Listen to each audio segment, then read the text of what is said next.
Close your eyes, dear listener. Let the noise of the day melt away. Allow each breath to slow, like a soft breeze drifting through ancient ruins. Tonight, we set sail to The Vanishing of the Mary Celeste, 1872. The Mary Celeste began her life in the shipyards of Spencer's Island, Nova Scotia, in the quiet spring of 1861. She was nothing more than a skeleton then, a keel of seasoned oak, ribs rising like the bones of some long-buried leviathan, the air sharp with the scent of pitch and brine. Men moved like shadows across the yard, their voices low as they hammered and planed, coaxing shape and strength from timber cut in the northern forests. To the men who built her, she was just another ship, one of dozens meant for trade and toil. She would carry barrels and crates, spices and salt, cargo that would never know the weight of stories or whispers. But the old shipwright, Elias Thatcher, felt it first, the unease. He was a quiet man, his beard long and his hands cracked like dried driftwood, and he had spent a lifetime listening to the sea. It spoke to him in tides and storms, in the songs of gulls, in the stillness before a squall. And as the Mary Celeste grew from her keel into a brigantine, he felt it. A hum beneath her planks, a quiet, restless energy, like the tension in the air before lightning strikes. "Bad wood," one of the younger carpenters muttered when Thatcher paused too long, staring at the frame. "Not bad," Thatcher said, softly, almost to himself. "Just listening." When she slid down the greased ways that summer, her hull slicing clean into the water, the crowd on the shore cheered. A berth, they called it. But Thatcher only watched in silence as the tide carried her out into the deeper water, his weathered eyes dark and unreadable. Ships, he knew, were more than wood and iron. They were living things. And this one, had been born awake. For her first years, the Mary Celeste bore another name, Amazon. She was lean and quick, her sails sharp as a falcon's wings, and she carried her cargo faithfully. Timber to the Caribbean, fish oil to London, molasses back to Boston. Always moving, always cutting across the wide and restless Atlantic. But luck, or something that looked like luck, followed her. On her first voyage, her original captain, Robert McClellan, fell ill and died before they even reached the Azores. On her second, she collided with a fishing boat in the English Channel, tearing her bow and leaving one sailor with a broken spine. She ran aground near Cow Bay, drifted from her moorings in a gale, and once, in a narrow escape, narrowly avoided being driven onto rocks near the Bay of Fundy. Each time, the ship survived. Each time the sea gave her back, almost reluctantly. "She's a cursed one," the sailors muttered in port taverns, mugs clinking against scarred wood. "Mark my words, she'll take a crew down with her one of these days." But freight paid well, and men are brave when there's coin to be had. The ship sailed on. By 1869, the Amazon had changed hands.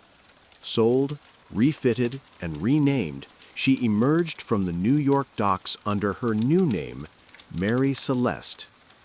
The renaming should have been a clean slate, a chance to shed whatever ill luck had clung to her, but sailors are a superstitious breed. They whispered that renaming a ship was bad fortune, an insult to the sea itself. And when a storm cracked her foremast clean in half on her first voyage under her new name, the whispers grew louder. In the fall of 1872, Captain Benjamin Spooner Briggs took command. Briggs was a man cut from steady cloth, disciplined, devout, and respected by those who served with him. Born in Wareham, Massachusetts, to a family of shipbuilders, the sea was as familiar to him as his own shadow. At 37, he had seen enough of the ocean to know its moods, its tempers, and its quiet, unrelenting hunger.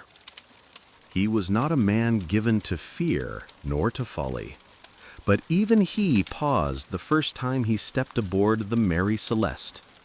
The ship rocked gently against the pier, her decks scrubbed clean, her rigging taut and gleaming in the late autumn sun. She looked every inch the proud brigantine, fast, seaworthy, built for distance.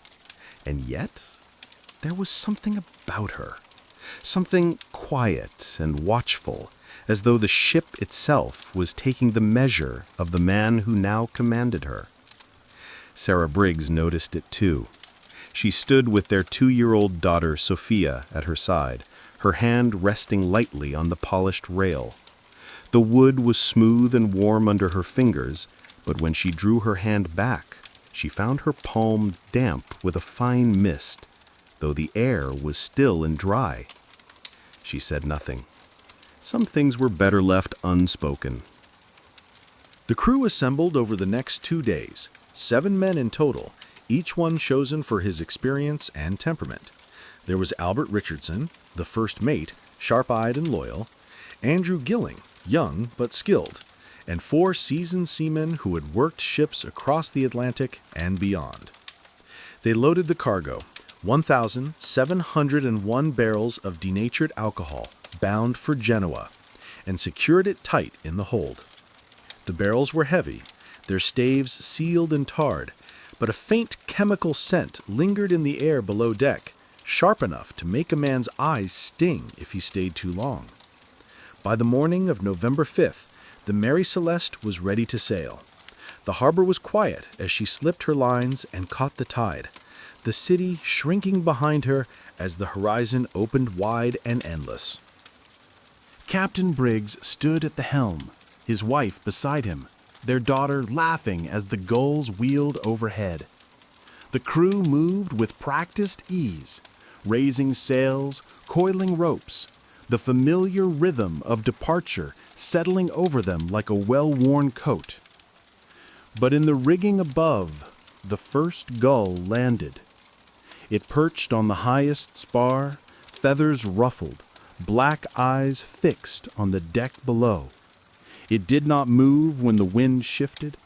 It did not move when the ship cleared the harbor mouth and turned its bow toward the deep Atlantic. It simply watched. And below, in the restless dark where the sunlight fades and the pressure crushes all but the oldest things, something stirred. Something that had been waiting. The Mary Celeste was not a large ship, barely 100 feet from bow to stern, but for the 7 men who worked her decks, she was a world unto herself. Captain Briggs knew this better than anyone. A ship at sea was more than canvas and oak. It was a floating village, a fragile balance of discipline, skill, and quiet trust.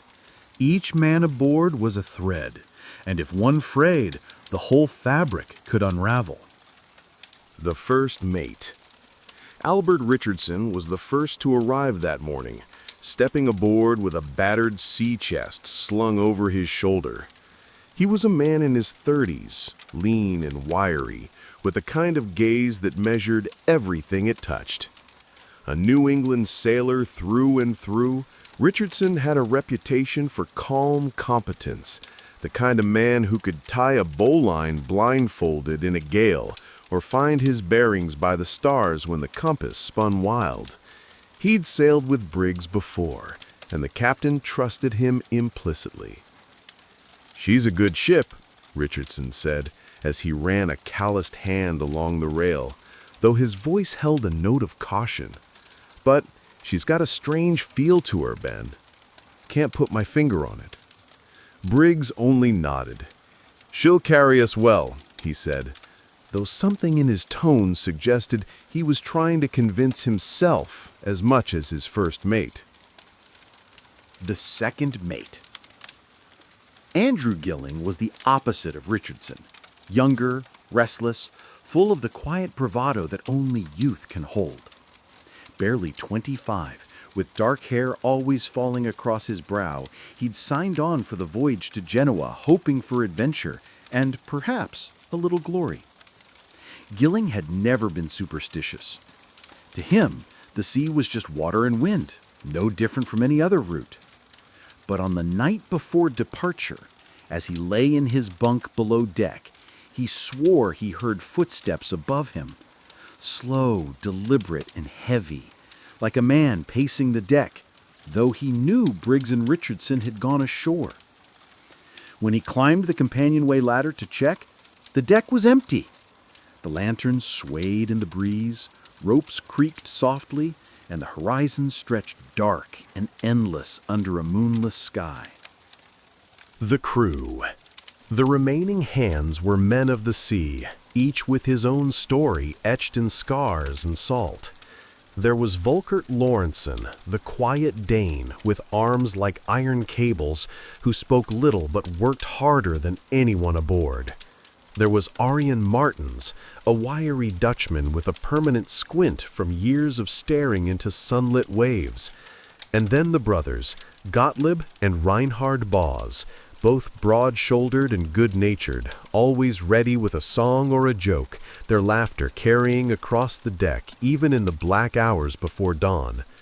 They were seasoned sailors, all of them, men who had crossed oceans and outlived storms that should have taken them to the bottom.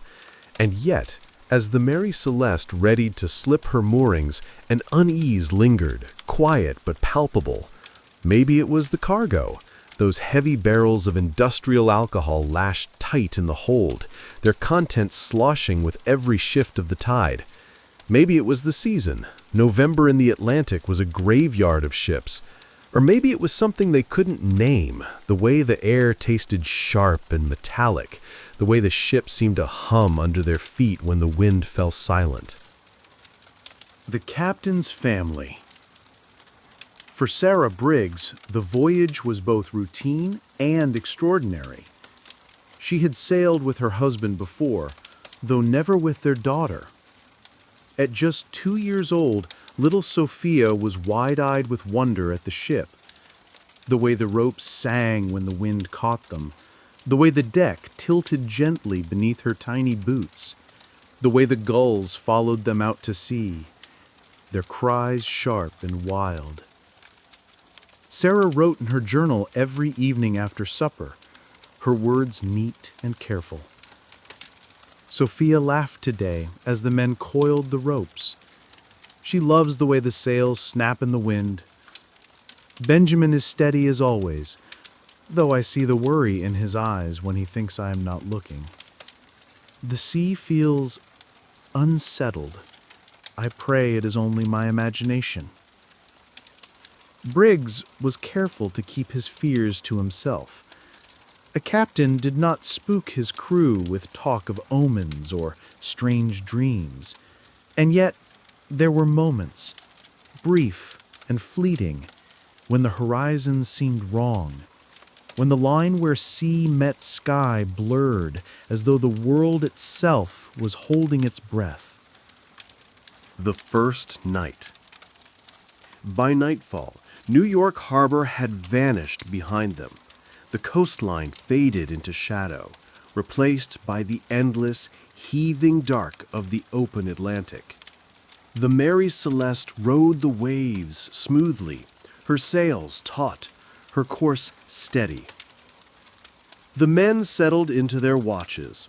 Richardson took the first, pacing the deck in measured steps, eyes scanning the horizon for the lights of passing ships.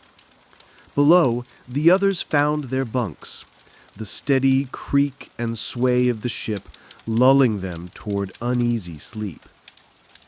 Gilling, lying awake in his narrow berth, heard it again, the sound of footsteps overhead, slow, deliberate, too heavy to be Briggs, too heavy to be anyone he knew. He almost called out, but the words caught in his throat. Instead, he closed his eyes, and told himself it was nothing, just the groan of wood, the whisper of wind. But deep in the hold, where the barrels were stacked and lashed, the air shifted.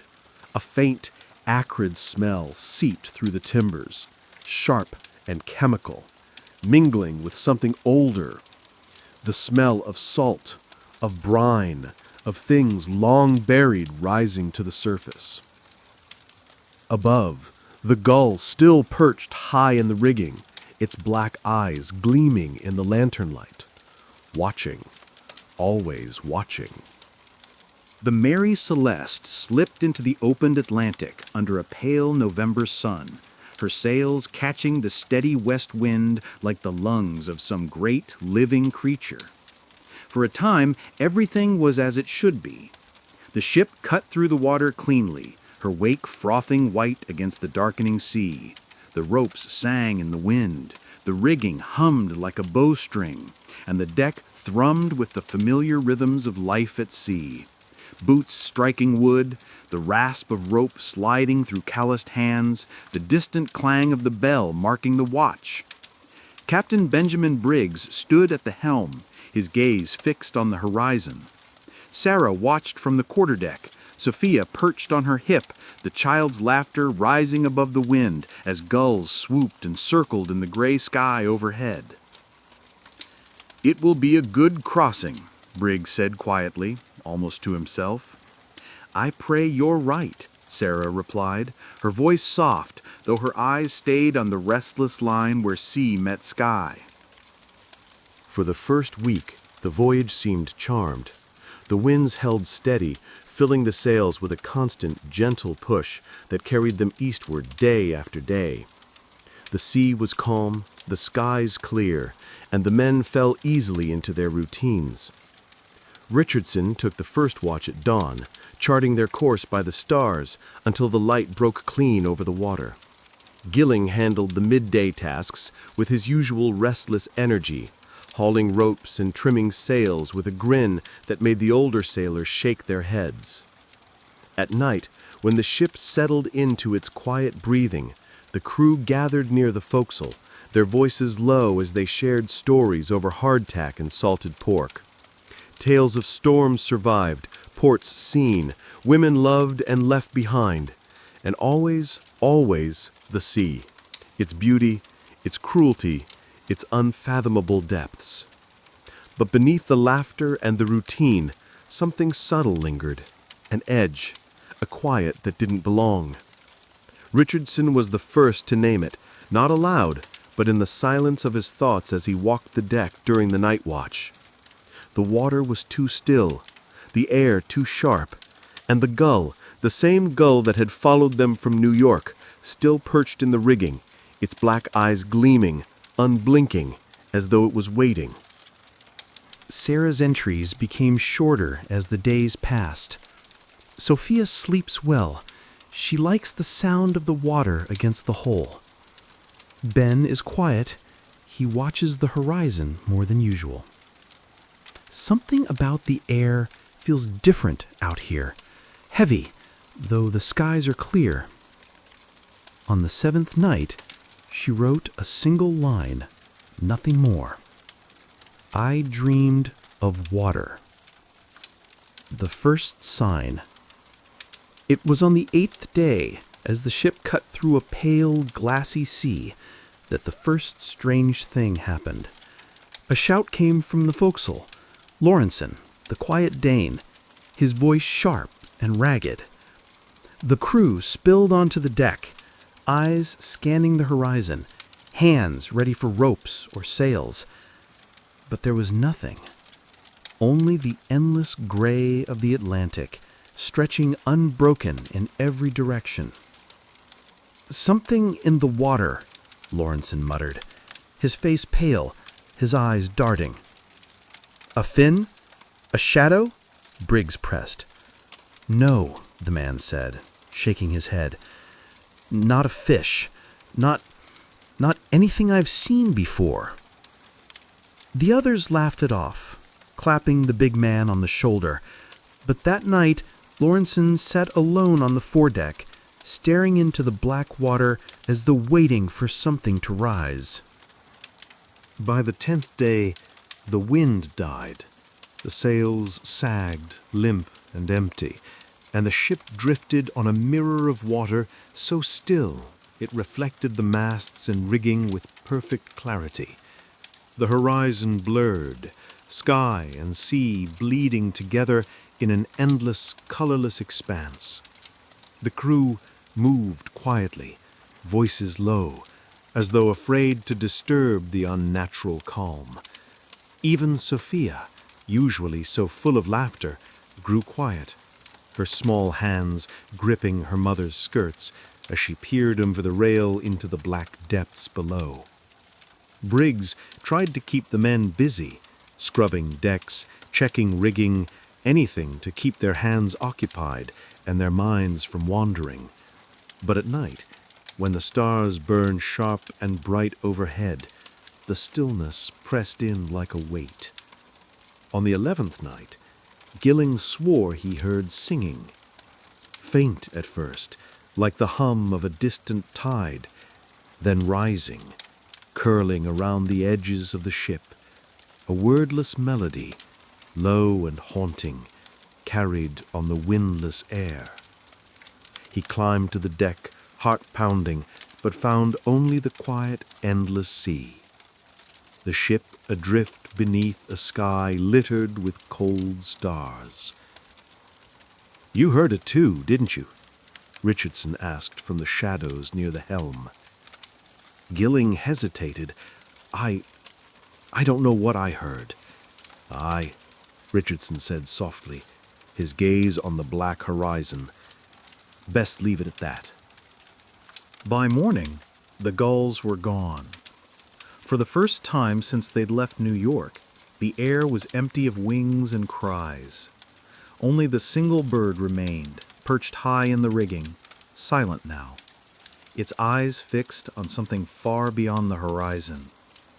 Sarah watched it from the quarterdeck, a chill running through her even in the warm morning light.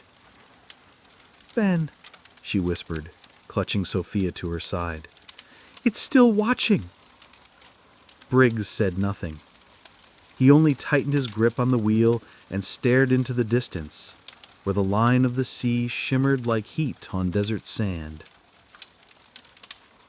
And deep below, where the sunlight could not reach, the ocean stirred. Something old and patient, something that had been waiting since before the first keel ever kissed the tide, shifted in the silence. The stillness was never still. It was a breath, held, waiting. The ocean lay like black glass, smooth and endless beneath a pale November sky. The Mary Celeste drifted, sails slack, her timbers creaking softly with every slow rock of the hull. The wind had abandoned her days ago, and though the air was still, it was not quiet. There was a hum, faint, almost imagined, that seemed to rise from the water itself, threading through the ship like a distant, ceaseless note. Captain Briggs stood at the helm, one hand resting on the wheel, though there was no course to steer. His eyes were sharp, scanning the horizon, but the horizon had stopped existing.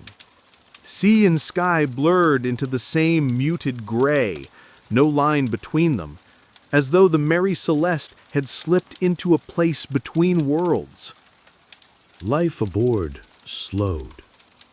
The crew moved through their tasks with a strange, mechanical precision, checking rigging, scrubbing decks, coiling ropes, but their voices had faded to whispers.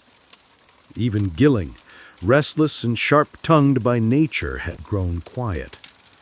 He kept to the shadows, his eyes darting often toward the still black water.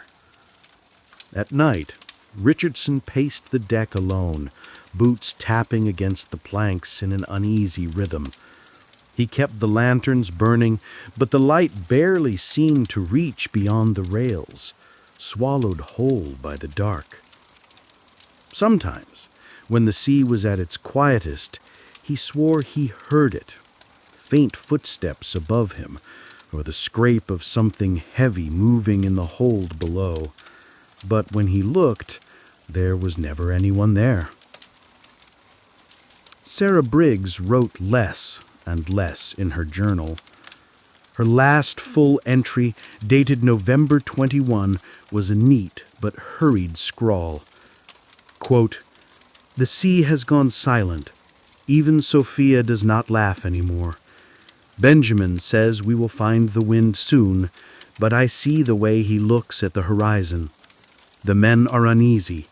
I feel it too, as if the world has stopped, waiting for something to break." End quote. She had started another entry the following night, but never finished. Only 3 words marked the page, the ink smudged as though written in haste.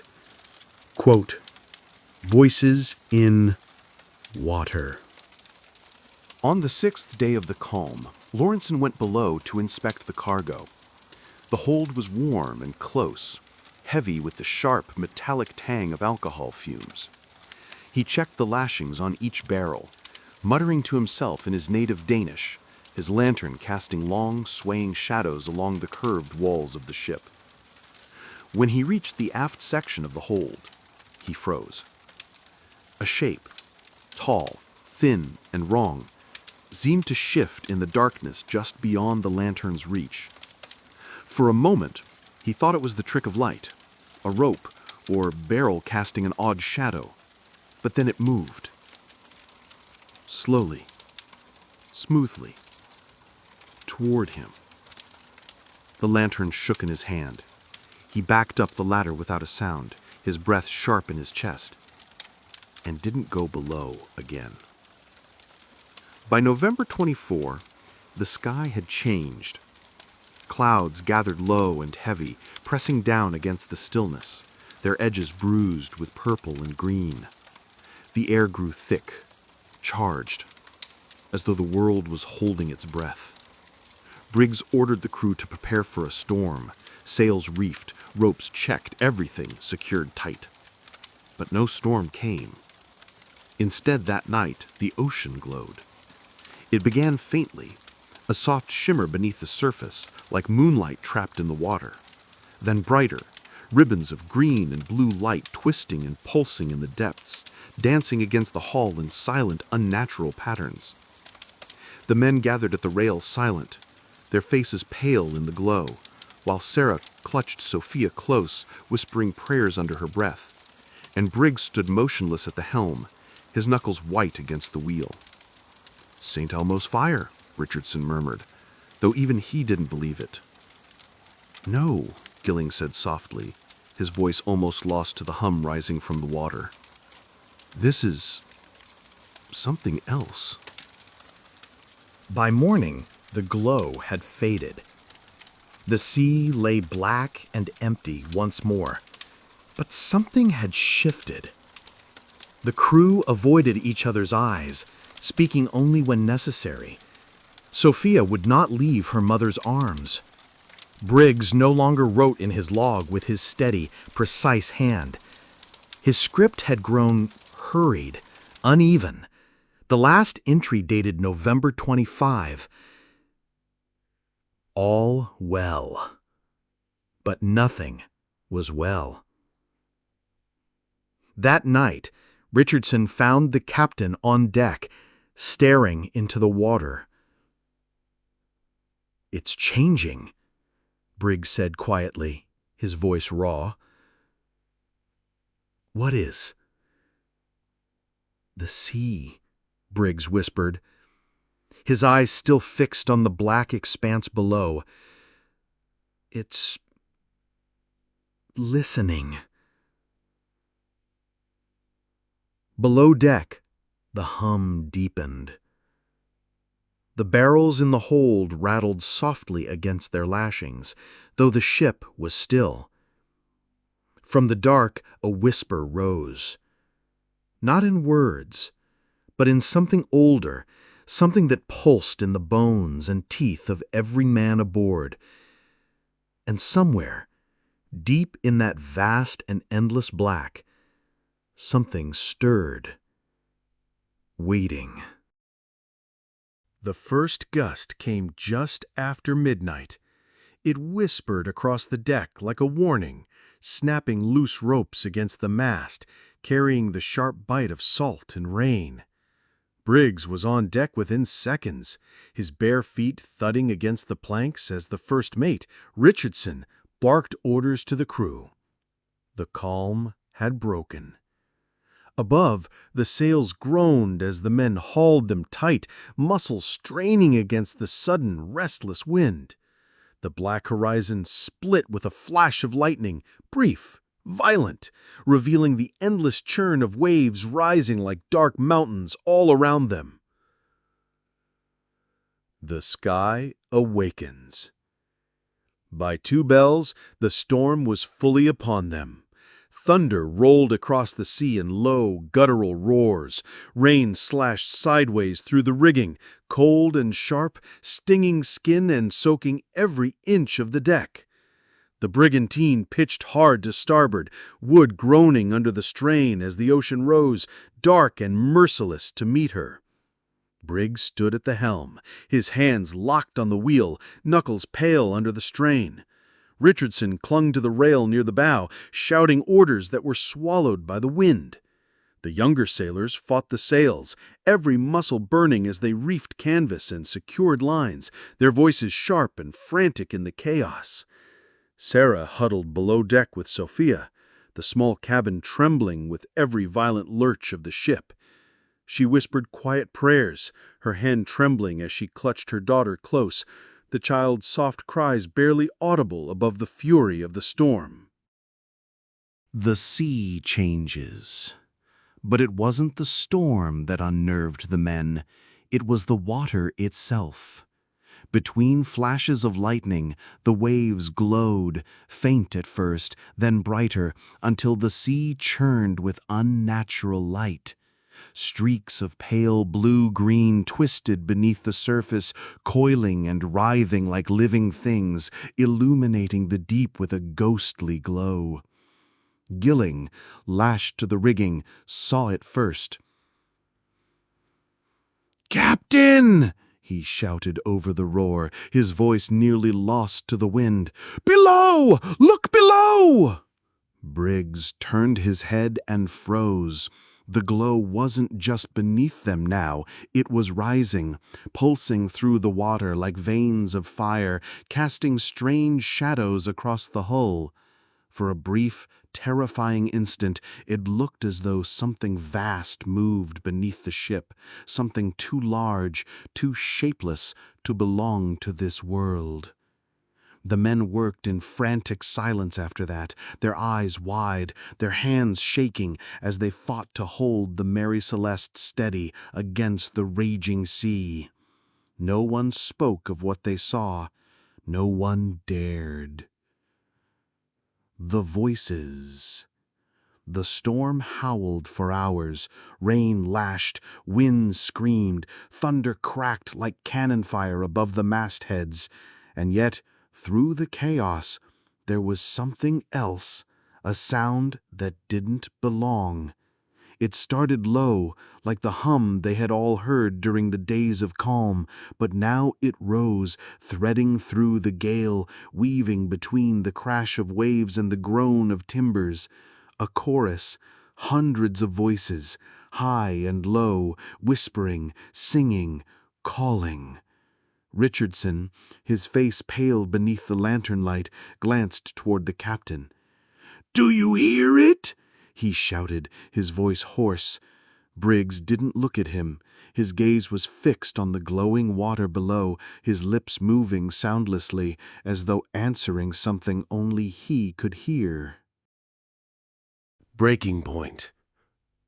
By dawn, the storm began to ease, but the damage was done. The mainsail was torn. The deck was slick with seawater and scattered rope. One of the hatches to the hold had sprung loose, letting the sharp tang of alcohol rise into the cold morning air. The crew worked in exhausted silence, faces hollow, movements slow. Even Sophia had fallen quiet, her wide eyes unblinking as Sarah held her close. Briggs stood at the bow now, the first light of morning painting his features in pale gray. Richardson approached cautiously, his boots thudding softly against the soaked deck. "We should make for the Azores," Richardson said, his voice low, urgent. "The men are spooked, Ben. Something's wrong here. You know it." Briggs didn't answer. He kept his eyes on the horizon, on that endless line where sky and water merged. "It's listening," he whispered finally, so softly Richardson almost didn't hear him. "It knows our names." Later that morning, Lorenzen went below to check the lashings again. The hold was worse now, hot, thick with the choking fumes of alcohol. The barrels, though secure, seemed to pulse faintly in the dim light, the sharp scent curling around him like smoke. And then he heard it. Not the hum, not the distant, half-heard singing. This was closer, breathing, slow and steady, coming from the dark between the barrels. He backed away, his lantern trembling in his hand, but before he could climb the ladder, the light flickered and died, plunging him into blackness. Something cold, slick, and impossibly heavy brushed against his ankle. His scream never reached the deck. That night, Briggs wrote his last words in the ship's log. His once neat, precise script was shaky now, smeared with ink and seawater. November 25, all well. The sea fell strangely quiet after the storm. Not calm, not truly, but quiet in a way that unsettled even the oldest sailors aboard the Mary Celeste. By dawn on November 26th, the waves rolled low and slow, like the steady breath of something immense and sleeping. The rigging hung limp, sails flapping weakly as the brigantine drifted. The horizon had vanished, swallowed by a wall of pale gray mist. Briggs stood at the helm, his hands loose on the wheel. His eyes, bloodshot from 2 sleepless nights, fixed on the fog creeping toward them, swallowing the ocean inch by inch. "There's no wind," Richardson said, his voice barely more than a whisper. Briggs didn't answer. He didn't have to. Everyone could feel it, the way the ship floated like a toy on a breathless sea, surrounded by silence thick enough to choke on. By mid-morning, the fog had reached them. It rolled across the deck like a living thing, damp and cold, curling around ankles and arms, crawling into every seam of the ship. The world beyond the railings ceased to exist. There was only gray in every direction, endless and oppressive. Sarah, clutching Sophia close, whispered prayers beneath her breath. The child whimpered softly, her wide eyes darting toward the water, as though something there was calling her name.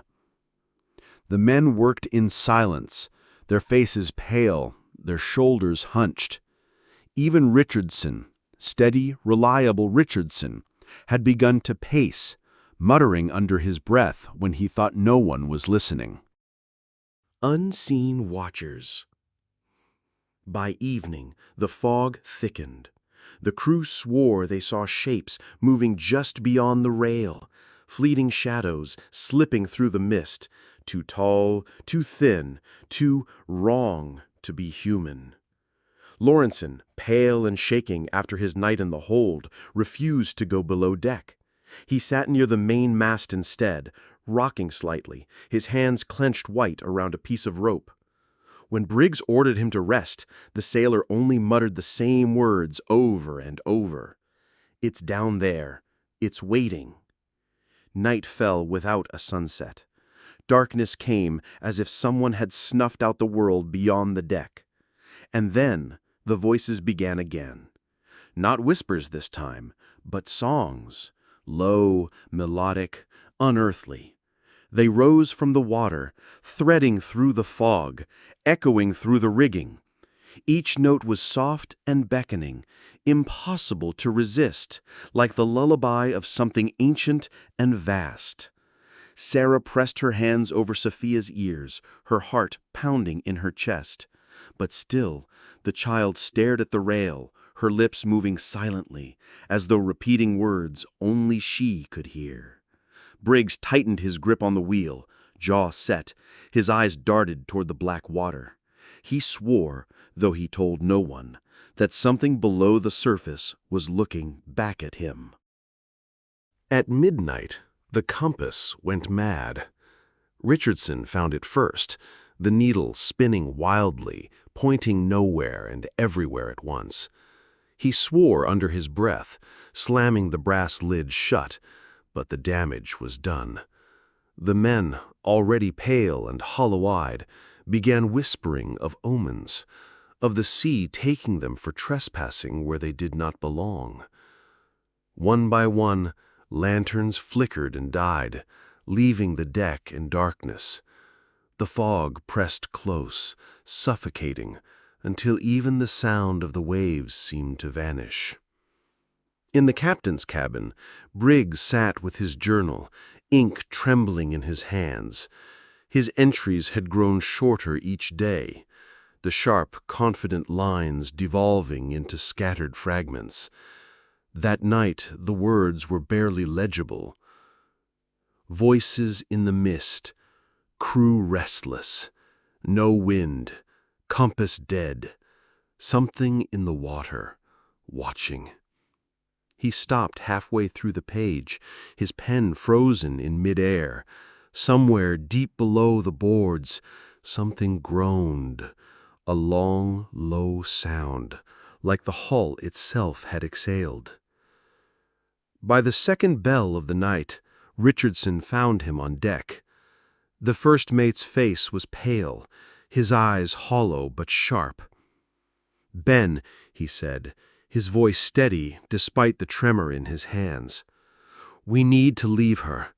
Take the boat and row. The men won't last another day here." Briggs stared out into the mist, where the glow still pulsed faintly beneath the surface. For a moment, it looked like as if he would argue, but then his shoulders sagged. "Ready the boat," he whispered. Richardson hesitated, almost relieved. "You believe me now, then?" Briggs didn't look at him. "No," he said softly. "I just don't think it matters anymore." The sea was as still as glass when they lowered the lifeboat. The ropes creaked softly as the small craft touched the black surface of the Atlantic, sending ripples across water that reflected nothing. No moon, no stars, no sky, just darkness. Briggs moved slowly, methodically, as though his body were acting of its own accord. He helped Sarah and little Sophia down first, his hands trembling only once when Sophia reached for him, whispering, "Papa, the voices are calling." He didn't answer. He only kissed her forehead, a father's promise he knew he couldn't keep. A ghost ship in waiting. The crew worked in silence, their faces pale, their eyes darting toward the railings, as if they feared something might rise from the depths to stop them. Burks barked quiet orders, steady, clipped, desperate, and the men obeyed without protest. The fog clung to their clothes like wet silk, and every sound, the splash of the oars, the groan of wood, felt too loud, too sharp, like they were disturbing something that had been waiting for centuries. Briggs lingered on the deck a moment longer, glancing toward the helm. The ship was unnaturally still, as though frozen mid-breath. He thought, absurdly, of the last entry in his journal, unfinished and smudged, waiting for an ending. Then, without another word, he climbed down into the lifeboat. The small boat rocked gently as they rowed away from the Mary Celeste. The brigantine loomed behind them, a black silhouette in a world of gray, her sails hanging limp, her decks swallowed by fog. And then, as they drifted farther, something strange happened. The ship shimmered. For a fraction of a second, the lines of her masts blurred, bending like heat over a desert road. Sarah gasped softly. Richardson froze mid-stroke, his oar dripping silently into the water. "What in God's name?" one of the sailors whispered. The shimmer faded, leaving the ship still and silent once more. But something had changed. The silence wasn't just heavy, it was absolute. No waves, no wind, not even the soft lap of water against the boat. Only their breathing, loud and ragged in the dead air. Sophia was the first to see it. She pointed toward the water, her small finger trembling, her voice a soft, almost reverent whisper. "They're here." At first, no one else saw anything. Then the glow returned, that same soft, pulsing light from the depths, brighter now, closer. It swirled beneath the lifeboat in slow, hypnotic patterns, like an unseen current guiding them toward some unseen place. Richardson's knuckles whitened on the oars. "Keep rowing," he said, his voice breaking on the edges of panic. But Briggs only stared down, his lips moving silently, repeating the same word over and over, though no one could hear what it was. No one is certain what happened after that. Not the men who disappeared, not the sea, though it remembers. Some say the boat was found empty days later, floating aimlessly under a blood-red dawn. Others whisper that it never resurfaced, that the Atlantic swallowed it whole, leaving nothing but silence behind. What is known is this: the Mary Celeste drifted on, crewless, her sails ragged and her cargo untouched, until she was found weeks later by the Dei Gratia. The logbook ended on November 25th. No signs of struggle, no sign of where they went. Just a ship, alone, waiting, adrift on a sea that will never tell its secrets.